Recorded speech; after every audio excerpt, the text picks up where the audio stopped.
Hola a todos. Esta vez me gustaría hablar de un tema bastante interesante que consiste en múltiples hallazgos bueno, voy a centrarme en uno, ¿no?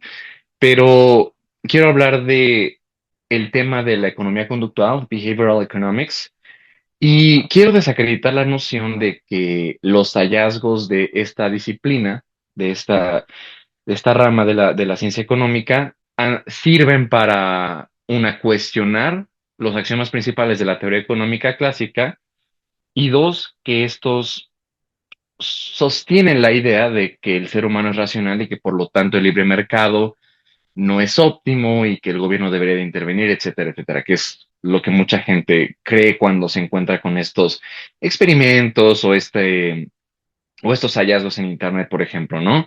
Adentrándome ya en tema. El, el tema de la economía conductual ha venido popularizándose, ¿no? Realmente esta disciplina no es más que la intersección de la psicología o sea, la psicología aplicada a los dilemas económicos, a las preguntas de cómo es que los humanos tomamos decisiones en materia económica, vaya al por qué tomamos decisiones, ¿no? Entonces, realmente, repito, no es más que una combinación de la economía con la psicología. Entonces, particularmente, muchos hallazgos, muchos autores que son principalmente psicólogos, han, han propuesto la noción de que, pues, los hallazgos que se han encontrado a través de los experimentos de la economía conductual, pues, desacreditan las ideas convencionales que los economistas sostenemos, ¿no? Los axiomas de racionalidad, etcétera, ¿no? La efectividad, qué tan óptimo es el libre mercado, etcétera, etcétera, ¿no? Dan Ariely, Richard Taylor, son nombres que saltan mucho a la vista en este tema. Y, y pues la realidad es que solamente, y el punto de este video es apuntar a que solamente un entendimiento superficial, poco profundo de la ciencia económica y de cómo funciona el cerebro humano es lo que podría dar lugar a tales nociones.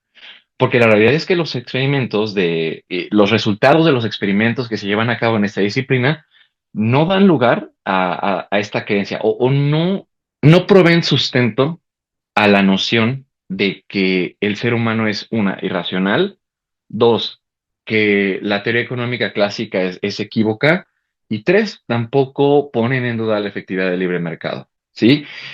Por temas de practicidad, por temas de economía de tiempo, voy a centrarme únicamente en un experimento, en un caso, para justamente, pues, repito, desacreditar esta noción de que la economía conductual, pues, justifica intervenciones gubernamentales, principalmente eso, ¿no? Y bueno, el experimento del cual quiero hablar es uno que se llama el juego del ultimátum, ¿sí? Ese experimento se ocupó mucho cuando surgió, cuando se empezó a aplicar en el campo del behavioral economics, para decir, ¿sabes qué? Los resultados del experimento demuestran que el ser humano no es racional, no es capaz de tomar decisiones que beneficien sus intereses y, pues bueno, por lo tanto, esto da lugar a creer que el libre mercado no es óptimo porque la gente va a tomar decisiones que no le benefician y dos, da lugar a creer que la teoría económica no es sólida, no está bien plantada, ¿no? Sobre fundamentos, pues sí, sólidos, ¿no? ¿Y en qué consiste este experimento? En, en el juego del ultimátum, tú tienes a dos participantes, ¿no?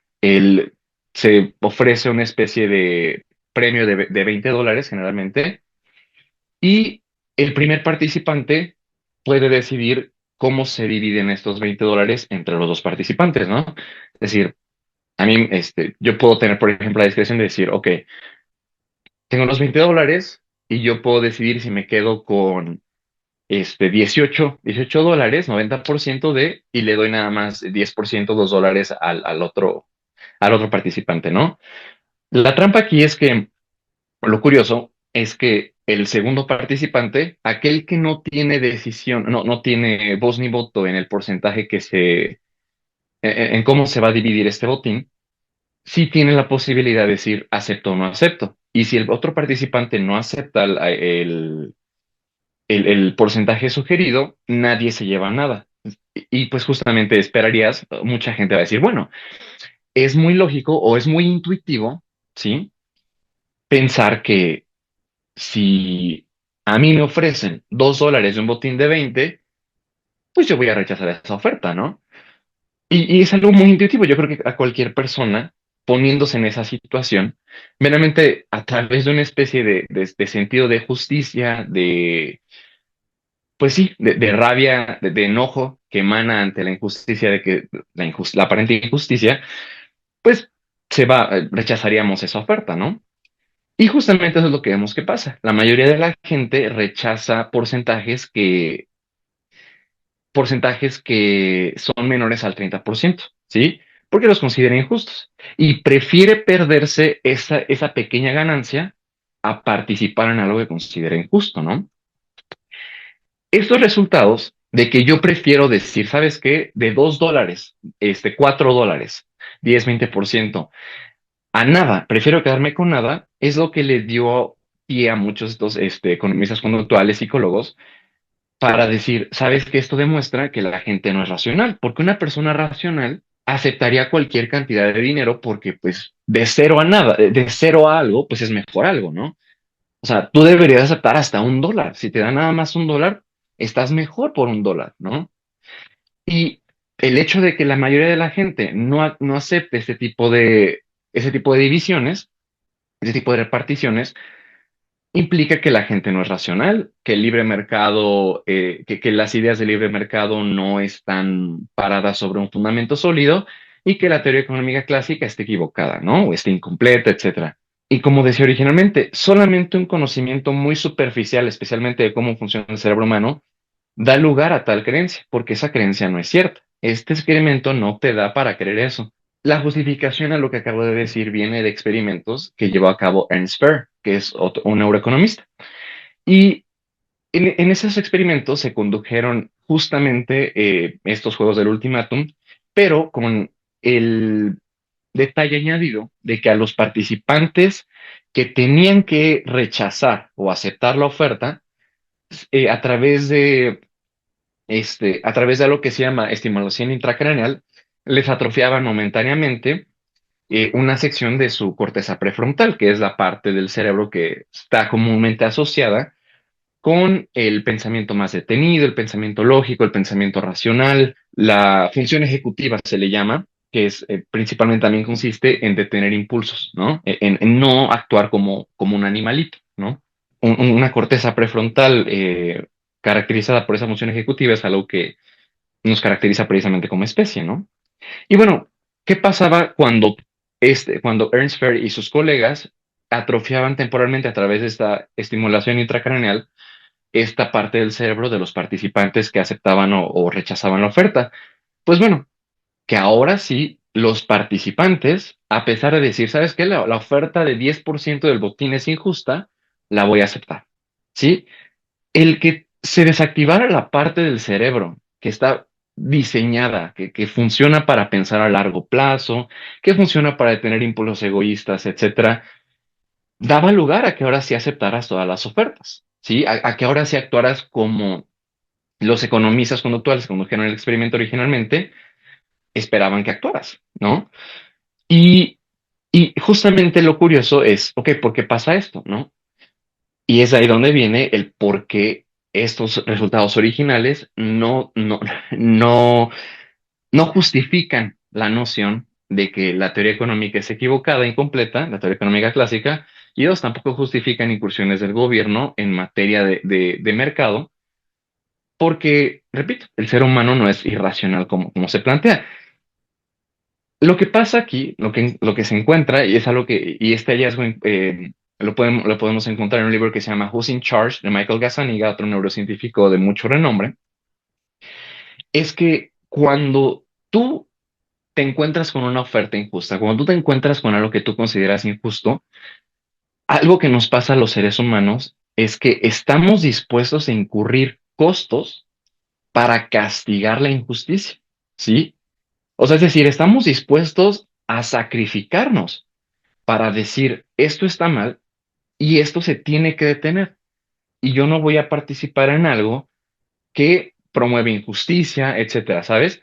Se trata de castigar a quien comete actos antisociales que van contrarios a las normas comúnmente aceptadas de moralidad, de ética en una sociedad, ¿sí? Es lo que estamos programados para hacer. Y la parte del cerebro que se encarga de monitorear que estas normas se observen es justamente la corteza prefrontal. La desactivas y ¿qué pasa? Ahora sí aceptas cualquier tipo de división de botines en este juego del ultimátum, a pesar de que sean injustas, ¿sí? Entonces, ¿a qué voy con todo esto? El ser humano es racional. En la teoría económica, la racionalidad simplemente significa que tú estás persiguiendo un objetivo, ¿no? Que tú actúas en la persecución de un objetivo.